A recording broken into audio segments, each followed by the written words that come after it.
Hi, I am going to present on the book A Long Way from Chicago, written by Richard Peck. This book is a Newbery Honor book and is a great read.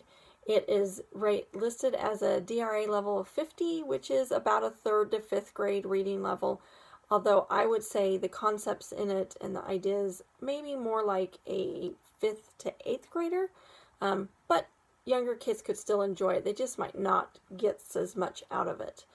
I picked this book at the library off of one of the bookshelves where people had made recommendations. And one of my favorite places to find a book at the library is to go to the books that the librarians recommend. It is 149 pages, so it fits into the category of a little bit longer book. And I am going to classify it as historical fiction. Since we haven't actually talked about historical fiction, I went to the list of criteria how to judge historical fiction, and I'm going to go over a few of those things since we haven't actually talked about them yet in class. This book is also super fun because it brings out a lot of memories for me. Some children might not have memories of the actual events happening in the book, but they still might find a way to relate to it. It is about 2 children who go to visit their grandma each summer over the course of 7 years. And the time period, the first summer is 1929. And so the 30s, which if you think about it, that is the Depression and a lot of other things.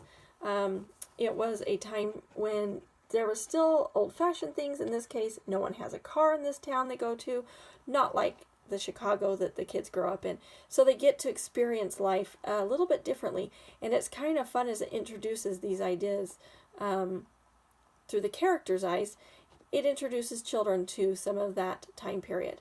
I have a cute little meme here, and it just made me think. Somebody said this recently, and I thought, oh, absolutely perfect for the book I've just read. It says, part of the problem with the world today is no one snaps green beans with grandma anymore. And this whole book is about the lessons they learn from their grandma. The time period, they do things like make soap. The wagons deliver milk. They spent a nickel for a knee-high at the little one store that exists in the town. They have to use outhouses. I actually remember using an outhouse at my great-grandma's as a child. Most of the kids today have no idea what that is like, but it's fun to read stories about a place that doesn't have indoor plumbing. Some of the other criteria for historical fiction: authentic values, authentic language, and authentic setting. A lot of the stories are about the grandma taking care of those around them and the community taking care of each other. It uses some fun language. She at one point says, "Skin to the church to get the ma and pa." Absolutely something that I could have heard my grandma say.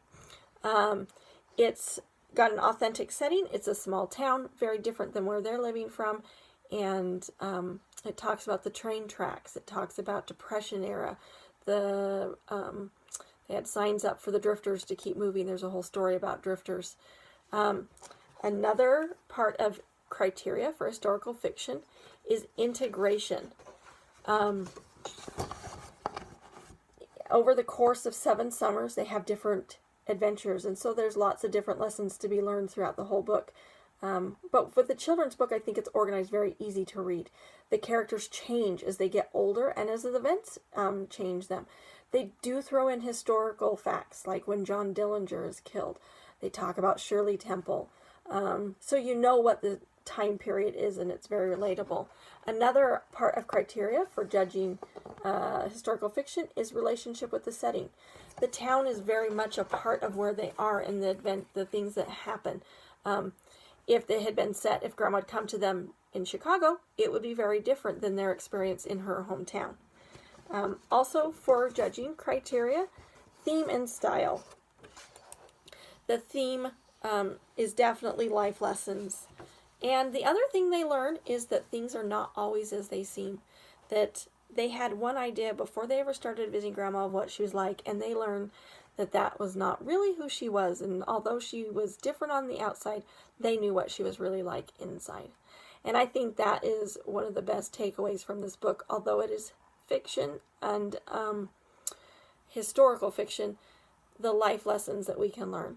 So I think this is a fantastic book. I would give it a 5, and hopefully you get a chance to read it.